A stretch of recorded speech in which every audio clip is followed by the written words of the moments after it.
I am extremely sorry ma'am. আমার ভাইয়ের হয়ে আমি আপনাকে সরি বলছি। ব্যাপারটা এখানেই শেষ করে দেন। আমি ওকে বলে দিব ভবিষ্যতে আর এমন হবে না। মেয়েটা সাপের মতো ফোঁস করতে করতে হনহনিয়ে চলে গেল। আয়মান মাথা তুলে তাকালো। মমির দিকে নজর পড়তে একটা মেকি হাসি দিল। বিনিময়ে মোমো কিঞ্চিত মুচকি হাসি উপহার দিল। আগুন আর কথা বাড়ল না, সবাইকে নিয়ে শপিং মল থেকে বেরিয়ে আসলো। গাড়িতে উঠে বসতে বসতে আয়মান বিড়বিড় করে বলল, তার মানে তখন ওই মেয়েটা আনিকা ডার্লিং ছিল না? মেয়েদের রূপে একজন ডাইনি ছিল। সবটা আমার ভ্রম ছিল। আচ্ছা, ভ্রম ছিল আর যাই ছিল, এত তাড়াতাড়ি ভ্রমটা শেষ হয়ে গেল কেন? অ্যাটলিস্ট চুমোটা খাওয়া পর্যন্ত অপেক্ষা করতো। ফাটা কপাল আমার। এদিক সেদিক ঘুরতে ঘুরতে রাত হয়ে গিয়েছে, প্রায় এশারের সময়। আয়মান জানায় ডিনার করে বাসায় যাবে। আগুন ওদের নিয়ে বড়সড় একটা রেস্টুরেন্টে প্রবেশ করলো। সকলের পছন্দ অনুযায়ী খাবার অর্ডার করে দিয়ে অপেক্ষা করতে লাগলো। খাবার আসতে সকলে খাওয়া শুরু করলো। খাবার খাওয়ার সময় মোমের পায়ে কারো পা লাগায়। মোম ঝুঁকে টেবিলের নিচে উকি দিল। আগুনের পা দেখে মুখ কুঁচকে ফেললো। মাথা উঁচিয়ে আগুনের দিকে তাকায়। আগুনের ভাবভঙ্গি স্বাভাবিক। মোম হতাশ হয়ে খাবারে মনোযোগ দিল। আগুন ঠোঁট টিপে হেসে পুনরায় একই কাজ করলো। আয়মান খাবারের দিকে নজর রেখে পিছিল গলায় বলল, আজ সিঙ্গেল বলে টেবিলের নিচে বইয়ের সাথে রোমান্স করতে পারি না। এ পর্যায়ে মোমের কাশি উঠে গেল। খাবার তালুতে উঠে গিয়েছে। আগুন তুরন্ত পানির গ্লাস এগিয়ে নিয়ে পিঠে হাত বুলিয়ে দিতে লাগলো। আয়মানের দিকে চেয়ে ধমকে বলল, কতদিন নিষেধ করেছি খাবার খাওয়ার সময় কথা বলবি না? কানের নিচে একটা দিলে ঠিক হয়ে যাবে। আয়মান ঠোঁট উল্টে জবাব দিল, আজকাল সত্যি কথার ভাত নাই। ডিনার করে সকালে বাসায় চলে যায়। মরি জানায় কালকে তার স্পেশাল ক্লাস আছে। আয়মানের ভার্সিটি খোলা। অজ্ঞাতা আগুন একটা ট্যাক্সি গাড়ি ভাড়া করে ওদের গাড়িতে তুলে দিল। মুনিয়া যেতে চাচ্ছিল না, সে বোনের কাছেই থাকবে। আগুন বলেছে থাকতে চাইলে থাকবে, সমস্যা নেই। একটা রুম তো ফাঁকাই পড়ে থাকে। কিন্তু মৌরি তাকে বুঝিয়ে সাথে নিয়ে গিয়েছে। বলেছে গ্রামে যাওয়ার কাজে ওর বাবা মা আরেকবার এসে মোমের সাথে দেখা করে যাবে। মুনিয়া মেনে নেয় তার কথা। মূলত গাড়িতে চড়তেই মুনিয়া বেশ ভালো লাগে, তাই ময়ূরীর সাথে ওই বাড়িতে ফিরে গেল। এতে আবার গাড়ি করে এখানে আসতে পারবে। বাসায় ফিরে আগুন ফ্রেশ হয়ে ল্যাপটপ নিয়ে সোফায় বসে পড়লো। মোমকে গলা উঁচিয়ে ডাকলো, মোম কফি বানাতে পারবে? পারলে 1 কাপ কফি বানিয়ে দিয়ে যাও। মোম মৃদু আওয়াজে জবাব দিল, জি, কিছুক্ষণ অপেক্ষা করুন। মোম বারান্দা থেকে এসে তাড়াতাড়ি ড্রেস নিয়ে ওয়াশরুমে ঢুকে পড়লো। দ্রুত ফ্রেশ হয়ে রান্নাঘরে চলে গেল। চটজলদি কফি বানিয়ে রুমে আসলো। আগুনে বেডরুম জুড়ে দুজন একসাথে বসার মতো একটা ছোপা আছে। সেখানে বসে ল্যাপটপে কিছু কাজ করছে। মোম কফি দিয়ে ড্রেসিং টেবিলের সামনে মোড়া টেনে বসে চালাতে লাগলো। আগুন কবিতা চুমুক দিয়ে গম্ভীর কণ্ঠে বলে উঠল, পড়াশোনা কেমন চলছে? বাংলা প্রথম পত্র না সৃজনশীল পড়তে দিয়েছিলাম, পড়েছিলে? চুল বিনুনি করতে করতে গোমরা মুখে উত্তর দিল, পড়ার সময় পাইনি। আগুন মৃদু ধমকে গমগমে গলায় বলল, কেন সময় পাওনি? রান্না করা ছাড়া তো তোমার আজ কোনো কাজ নেই। সারাক্ষণ তো বসেই থাকো, টিভি না দেখে একটু পড়াশোনা করলেও তো পারো। মোম তিরিক্ষু মেজাজ নিয়ে মৃদু আওয়াজে বলল, করা ছাড়া কি আমার কোনো কাজ নেই? শুধু রান্না করলেই হয়? ঘর গোছানো, ঝাড়ু দেওয়া, ঘর মোছা, থালা বাসন মাজা, ওয়াশিং মেশিনে কাপড় ধোয়া পর্যন্ত না বলে নিজের হাতে কাপড় কেচে ধুই, তাহলে সময় কোথায় পাবো? তখন অবাক হওয়ার ভঙ্গিতে বলল, বাপরে, আপনি তো কাজ করেন? তা এত কাজ করতে কে বলেছে শুনি? কতবার বলেছিলাম একজন কাজের লোক নিয়ে আসি, সে ঘরের কাজ করে দিবে, সাথে তোমার একজন সঙ্গীও হবে, কিন্তু তুমি তো আমার কথাই শুনলে না। টাইমে করে কাজের লোক রাখতে নিষেধ করেছিলাম। তুমি নাকি এই ছোট্ট সংসার একা সামলাতে পারবে, এখন এসব কথা বলছো কেন? মোমের মুখটা চুপসে গেল। আগুন একজন কাজের লোক ঠিক করেছিল, কিন্তু মোম কাজের লোক রাখতে রাজি হননি। মোম আগুন টিভি এনে দেওয়ার পর থেকে মাঝে মাঝে নিউজ দেখতো। একদিন নিউজ দেখেছিল কাজের মহিলার সাথে বাসার মহিলাদের, যদিও আগুন তেমন না, তবুও মোম কোনো রিস্ক নিতে চাননি। এইসব এইসব টুকটাক কাজ মোমের জন্য কোনো ব্যাপার না। বাড়িতে থাকতে এইসব কাজ মোম করেছে, শুধু রান্নাটা একটু কম পারতো। এখন তো নিত্যদিনের রান্নার কাজ মোটামুটি সবই পারে। রান্না তো কেবল একেবারে করে, এই অল্প কাজের তেমন চাপ নেই। কিন্তু পড়া পড়েনি বলে কাজের একটু অজুহাত দিল। মোম মিনমিন করে বলল, এখন থেকে নিয়মিত পড়াশোনা পাক্কা। ল্যাপটপে নজর রেখে আগুন চওড়া গলায় বলল, রেজাল্ট খারাপ হলে বাবার বাড়ি পাঠিয়ে দিব। ল্যাপটপে নজর রেখে চওড়া গলায় বলল, রেজাল্ট খারাপ হলে বাবার বাড়ি রেখে আসবো। এমন ফেলটুস মার্কা বউ আমার লাগবে না। ফুঁসে উঠল মোম। উঠে এসে কোমরে হাত দিয়ে আগুনের সামনে দাঁড়ালো। আগুন ল্যাপটপ সাইডে রেখে ভোর কুচকে তাকায়। মোম কিছু না বলে হঠাৎ ধপ করে আগুনের কুলেও বসে পড়ল। আগুন হকচকে যায়, অবাক হয়ে চেয়ে থাকে কিয়ৎকাল। চাউনি শীতল করে শান্ত কণ্ঠে বলে, কাজ করেছিলাম না? মোম নরম কণ্ঠে মুখ কালো করে জবাব দেয়। কোনো কাজ করা লাগবে না। এত কাজ করে কি হবে? কাকে খাওয়াবেন? আপনার বাবার তো টাকা পয়সার অভাব নেই। আমার টাকা তাদের প্রয়োজন হবে না। তাহলে আর শুধু শুধু কাজ করে কী লাভ? আগুন তীক্ষ্ণ দৃষ্টিতে তাকায় কোমলমতির দিকে। মুখটা কেমন থমথমে হয়ে আছে। ফর্সা মুখে রোদ আবার ছেয়ে রয়েছে। ঘন ঘন শ্বাসরুদ্ধকর যুদ্ধ চালাচ্ছে। চিকন পাতলা উদরজোড়া মৃদু কেঁপে কেঁপে উঠেছে। হাসি যেন সেথায় বারবার শুষ্ক অবলোকন করল আগুন। না, অন্য সময়ের মতো এখন মোমের মুখোশির লজ্জায় নেতিয়ে পড়েনি, বরং এই নিষ্পাপ মুখোশিতে ফুটে উঠেছে চাপা অভিমান। আগুন দুহাতে জড়িয়ে ধরল অর্ধাঙ্গিনীকে। মোম ঠোঁট ফুলিয়ে নিচের দিকে তাকিয়ে আছে। আগুন মোমের ফুলিয়ে রাখা ঠোঁট আলতো করে চুমু দিল। শক্তপোক্ত এক হাত বাড়িয়ে মোমের মসৃণ গালে মুচকি এসে বলো, এত কাজ করেছি বউ পালার জন্য। নিজের শক্তি সমর্থ থাকতে আমার বউ আমার বাবার টাকায় চলবে? এটা তো আমি হতে দিতে পারি না, তাই কাজ করা জরুরি।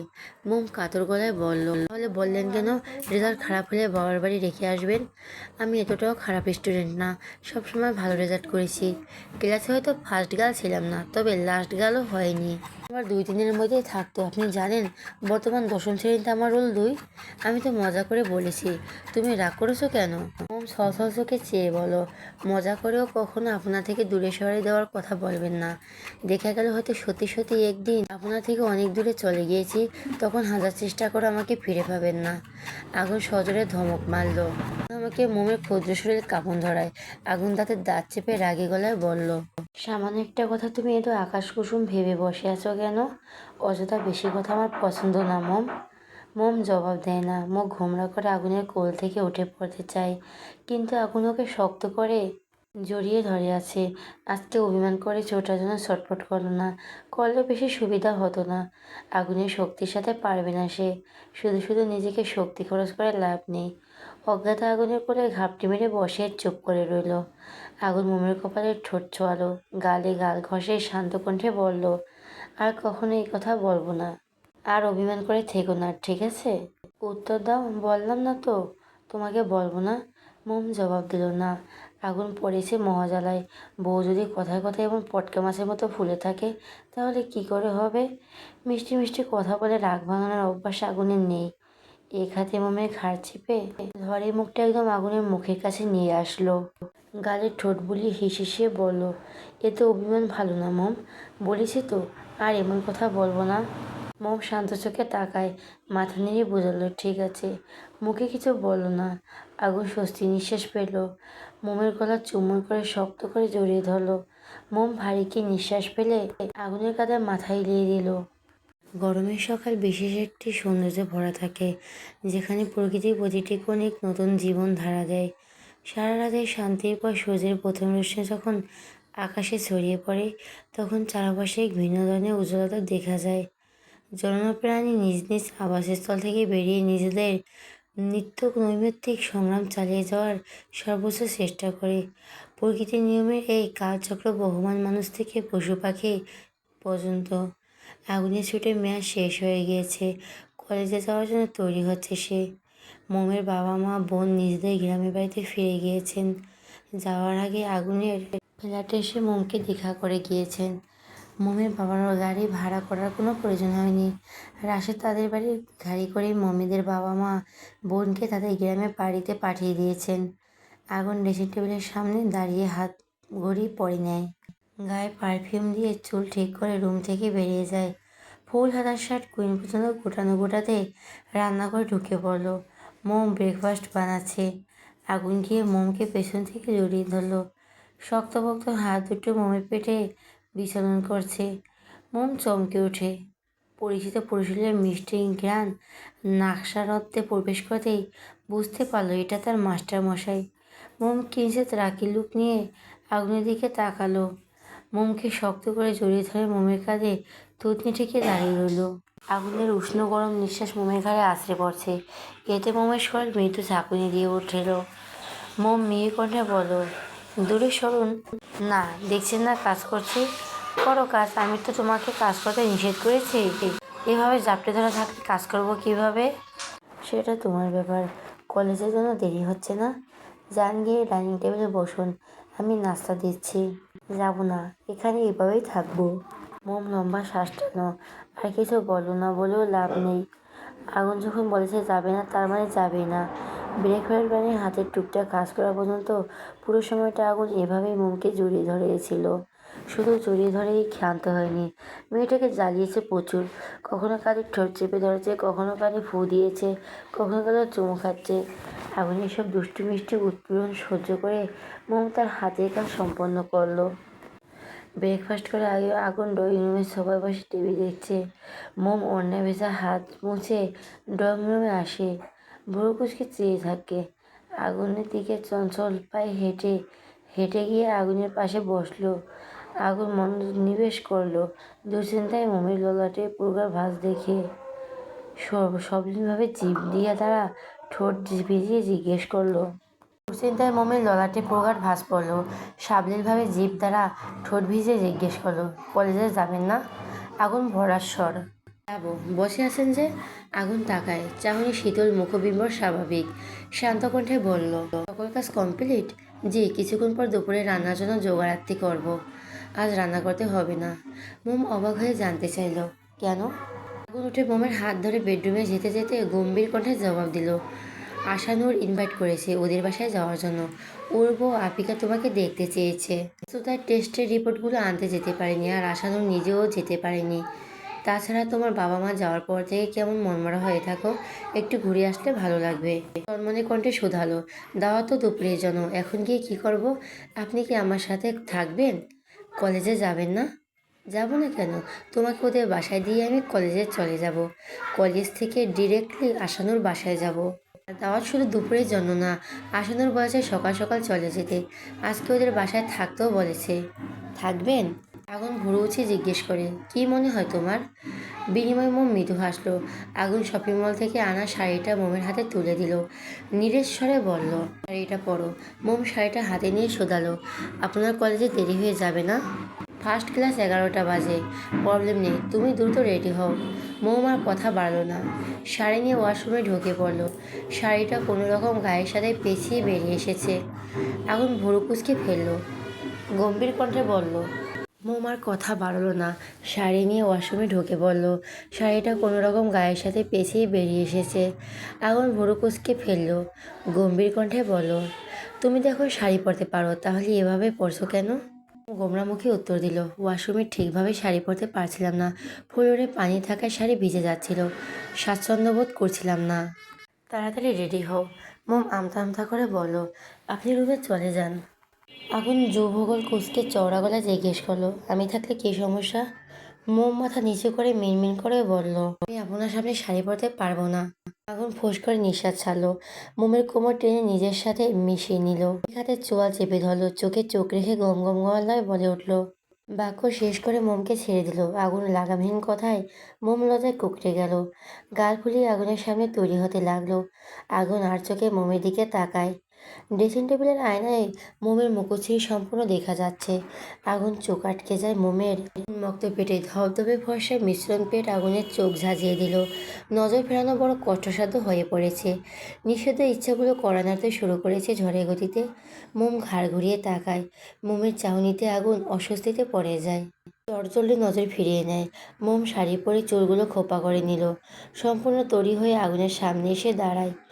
আগুন মোমকে এক পলক দেখে হাত ধরে বাসা থেকে বেরিয়ে গেল। লাউ শাক পাতা হাতে করে বাড়িতে প্রবেশ করতেই আনিকার চোখ ছানাবড়া হয়ে গেল। বিস্ময় দৃষ্টিতে তাকিয়ে থাকে বাবার দিকে। আনিকার বাবা আয়মানের সাথে কি সুন্দর হেসে হেসে কথা বলছে। আনিকার মস্তিষ্ক ফাঁকা ফাঁকা লাগছে। শিরা উপশিরা রাগ যেন তরতর করে বেড়ে চলেছে। শাক পাতা রান্না করে রেখে ধূপধাপ পা ফেলে এগিয়ে যায় তাদের নিকট। কোমরে হাত রেখে চিবিয়ে চিবিয়ে বলল, আপনি আমাদের বাড়ি পর্যন্ত চলে এসেছেন। আইমান যেন ওর কথা শুনতে পেল না, আনিকার দিকে তাকালো না পর্যন্ত। আনিকার গলা জ্বলে উঠল। আনিকার রাগ মিশাতো কণ্ঠস্বর শুনে আনিকের বাবা উচ্ছ্বাসিত হয়ে শান্ত কণ্ঠে মেয়েকে বললেন, ছেলেটাকে চিনতে পারেছিস? তুই নাকি ওকে চিকিৎসার জন্য হাসপাতালে নিয়ে গিয়েছিলিস। আর আমি জানি তো, আমার মেয়ে পরোপকারী মানুষ। ছেলেটা কত ভদ্র, কৃতজ্ঞতা জানাতে বাড়িতে চলে এসেছে। আর উপকার করলে কজন মনে রাখে। ছেলেটা ভারী মিষ্টি। আনিকা বিড়বিড় করে বলল, মিষ্টি না, হাড় বজ্জাত। আয়মান মুচকি এসে বলল, কিন্তু আর অকৃতজ্ঞ না, সহজে কোনো কিছু ভুলে না। যাগে, আপনাকে যেটা বললাম আশা করি মনে রাখবেন, ভুলে যাবেন না কিন্তু। আনিকের বাবা সানাউল্লাহ ফর্সা স্বরূপ বলে উঠলেন, মনে থাকবে বাবা, এমন সোনার টুকরো ছেলের কথা কেউ ভুলে যায়? সেই জন্যই তো আপনাকে আমার একটু ভালো লাগে। সানাউল্লাহ থমথমে খায়, রাজভাইয়ের কণ্ঠে বললেন, আমি তোমার গার্লফ্রেন্ড না যে গাল টিপে টিপে করবে। পরবর্তীতে বিষয়টা খেয়াল রাখবে। আয়মান জিভ কাটলো, মেয়েকে এসে বলল, জি আচ্ছা, আমি এখন আসি আঙ্কেল। তোমার সাথে কথা বলো ভালো লাগলো, সময় পেলে আবার এসো। আয়মান আনিকার দিকে চেয়ে দুষ্টু এসে জানায়, তা তো অবশ্যই, একমাত্র মেয়ের হবু জামাই বলে কথা। আমি আসবো না তো কে আসবে? বলে ঘর থেকে বেরিয়ে যায়। আনিকার চোখ বড় বড় করে তাকায় বাবার দিকে।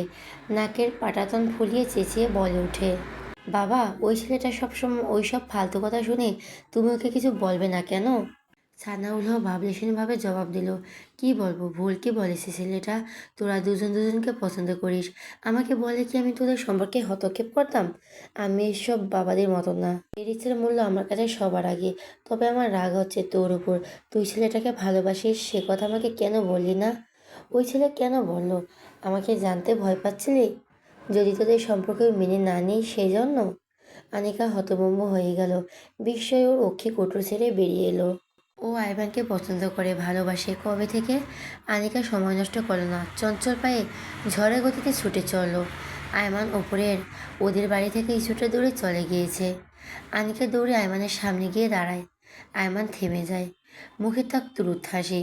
আনিকা রেগে বলে উঠল, আপনি আমার বাবাকে ওসব বাজে বাজে কথা বলেছেন কেন? কি কানপড়া দিয়ে বশীভূত করলেন তাকে? আয়মান গা ছাড়া ভাব নিয়ে বলল, কোথায় কি বলেছি? কিছু না তো বলিনি। আমি আপনাকে ভালোবাসি, পছন্দ করি, এসব কথা কেন বলেছেন? সে যেটা সম্পূর্ণ মিথ্যে। আয়মান জবাব দিল না। আনিকা পুনরায় বলল, আপনি জানেন আপনার এই মিথ্যের জন্য আমার বাবার কাছে কতটা ছোট হয়ে গেছি আমি? আমার বাবার চোখে একেরা হতাশা দেখেছি আমার প্রতি, সেটা শুধু আপনার জন্য। আপনি আমার হাতে আমার নামে কেস করতে চাইলে করতে পারতেন, এখানে আর আসবেন না। কেন এসেছেন এখানে? লাস্ট ওয়ার্নিং দিচ্ছি, আমার থেকে দূরে থাকবেন, নয়তো ওর ফলাফল খুব খারাপ হবে। আয়মান শান্ত কণ্ঠে বলল, প্রথমত তোমার বাবার কাছে তুমি ছোট হওনি, তিনি তোমার উপর কিঞ্চিত অভিমান প্রকাশ করেছেন। দ্বিতীয়ত তোমার থেকে দূরে থাকা সম্ভব না, উল্টো কাছে আনার দ্রুত ব্যবস্থা করছি, অপেক্ষা করো। আনিকা তেজি গলায় শোধায়, কী করবেন আপনি? উল্টাপাল্টা কিছু করার চেষ্টা করলে এবার মাথা দুভাগ করে ফেলবো। আইমান কিঞ্চিত ঝুঁকে আনিকার কাছে মুখ নিয়ে হিসিয়ে বলে, তাহলে ট্রিটমেন্ট তোমার হাতেই করব। মাথা ফাটানো তো শুধু বাহানা, বুঝি না আমি? সত্যি বলতে তুমি আমার রূপ দেখে হিংসায় জলে পুড়ে মরো, সেই জন্য অজুহাত দিয়ে যখন তখন আমাকে ছুতে চাও। বলে লজ্জাপর ভঙ্গিতে দু হাতে মুখ ঢেকে ফেললো। আনিকা রাগী লোক নিয়ে তাকায়। আয়মান ঠোঁট কামড়ে হাসে, গা দুলিয়ে হেঁটে চলে যায়।